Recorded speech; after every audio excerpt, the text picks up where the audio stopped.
Rasulullah jam 2 malam sholat tahajud, tapi banyak rakaatnya. Masuklah Ibnu Mas'ud. Dia menyangka tidak ada orang, tahu-tahu masuk, ada Rasulullah di dalam. Ibnu Mas'ud lihat, sedang sholat Rasulullah. Maka berdirilah Ibnu Mas'ud di belakang Rasulullah. Setelah selesai 2 rakaat, Rasulullah memandang ke belakang. Ibnu Mas'ud, iya, engkau kok di belakangku sholat? Iya, aku mengikut engkau ya Rasulullah. Kata Rasulullah, di sampingku lah, kan kita cuma berdua di samping. Iya Rasulullah. Sholat Rasulullah, Allahu Akbar. Ibnu Mas'ud di sampingnya sebelah kanan, pas di samping Rasulullah. Ketika Rasulullah sudah tenang baca ayat Al-Quran, mundur dia 1 tapak sedikit. Jadi Rasulullah depan, mundur 1 tapak. Tak pula mundur sampai ke belakang, mundur 1 tapak. Lalu sampai selesai sholat. Sampai selesai sholat, dilihat oleh Rasulullah, mundur Ibnu Mas'ud ini. Kata Rasulullah, ya Ibnu Mas'ud, kan tadi sudah saya katakan sejajar dengan saya. Nyata-nyatanya ketika aku sedang asik baca ayat, engkau mundur 1 langkah. Mengapa Ibnu Mas'ud? Apakah engkau bikin bid'ah ini? Bertentangan yang disampaikan oleh aku sebagai Rasul. Tersenyum Ibnu Mas'ud, ya Rasulullah, malu aku rasanya kalau sejajar dengan engkau ya Rasulullah, walaupun kita berdua. Malu, kenapa? Engkau Nabi, engkau Rasul, engkau pemimpin, keturunan orang-orang yang baik, dijamin masuk surga. Tidak layak rasanya aku sejajar dengan engkau ya Rasulullah. Maka aku mundur sedikit. Lalu Rasulullah mengusap kepala dari Ibnu Abbas dan tersenyum kepada Ibnu Abbas. Apa kata Rasulullah dalam hatinya? Mungkin dia pintar nih teman saya ini, dia punya alasan yang bagus sekali. Gitu seolah bisikan Rasulullah. Jadi kata Rasulullah, kenapa engkau mundur wahai Ibnu Abbas? Karena engkau pemimpinku ya Rasulullah, harus berada di depanku, tak layak aku di samping. Rasulullah tersenyum, ya Ibnu Abbas, berarti engkau paham dengan agama. Bukan hanya paham dengan ucapanku secara harfiah, tapi paham apa yang tersembunyi di dalam kata-kataku. Dan engkau memelihara akhlak sebagai akhlaknya sahabat Rasulullah. Pak Ibu, ternyata akhlak lebih tinggi daripada ilmu. Jadi kalau ada orang berilmu tapi dia tak berakhlak, itu dia tak berilmu. Karena akhlak itu lebih tua daripada ilmu. Dikatakan oleh Rasulullah, man la adaba fala alima walau kana aliman. Siapa saja yang tidak berakhlak, yang tidak beradab, sesungguhnya dia tidaklah berilmu sekalipun dia kelihatan orang alim. Jadi itu adab, itu mendahulukan imam daripada kita, itu namanya adab. Jadi makmum yang beradab itu dia harus di belakang imam. Kalau berdua sedikit di belakang imam, tak terlalu di belakang.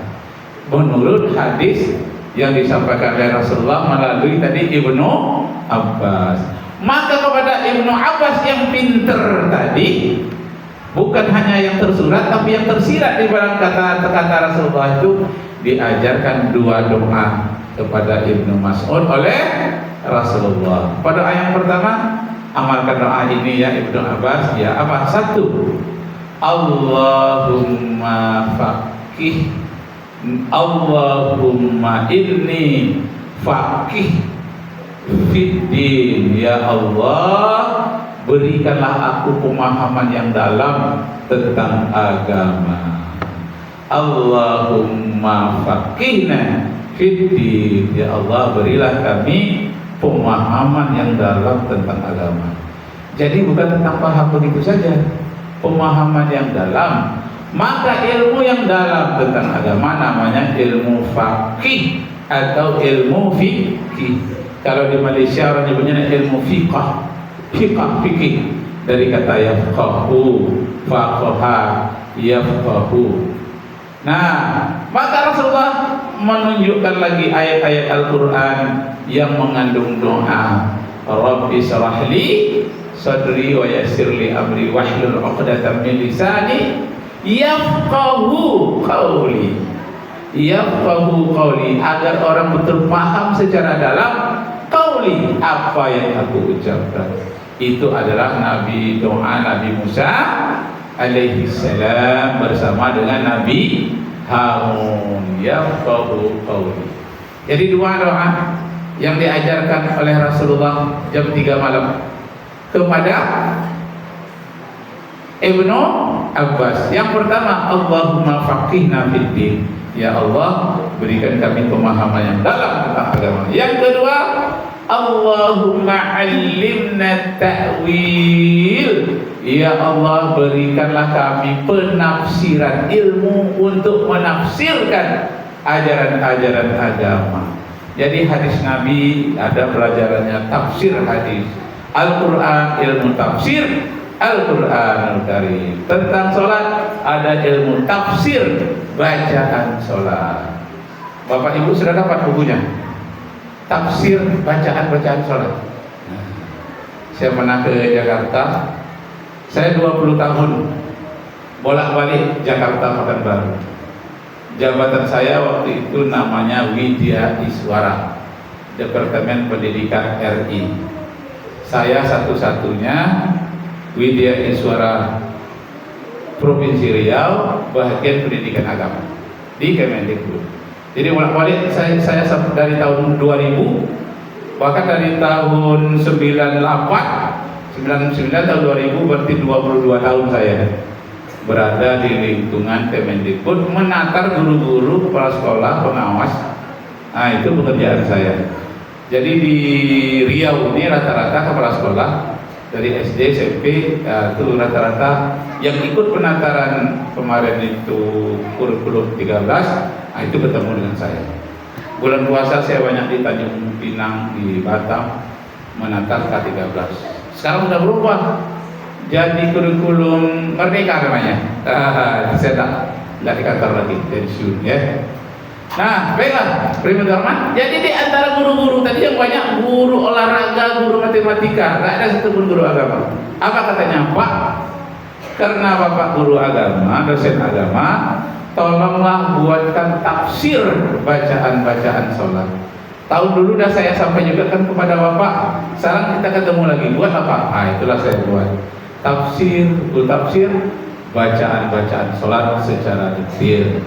Nah, jadi boleh teman itu permintaannya, karena banyak sarjana dalam bidang non agama, tapi dia ingin mendalami tentang agama, terutama bacaan sholat. Nah, dia adalah orang Maluku satu lagi orang Medan. Nah, itu katanya kami sangat memerlukan tafsir bacaan sholat. Nah, itu yang diajarkan doa oleh Rasulullah kepada Ibnu Abbas. Bismillahirrahmanirrahim. Allahumma faqihna fid din, Allahumma 'allimna ta'wil. Ya Allah, berilah kami pemahaman tentang penafsiran. Penafsiran itu disebut dengan ta'wil. Jadi ilmu tafsir Al-Quran disebut juga dengan ilmu ta'wil. Nah, selesai itu tentang pengantar dari apa yang disebut pemahaman yang berkaitan dengan tahun baru Islam. Kita masuk pada tahap yang kedua. Sedikit ya, tahap yang kedua.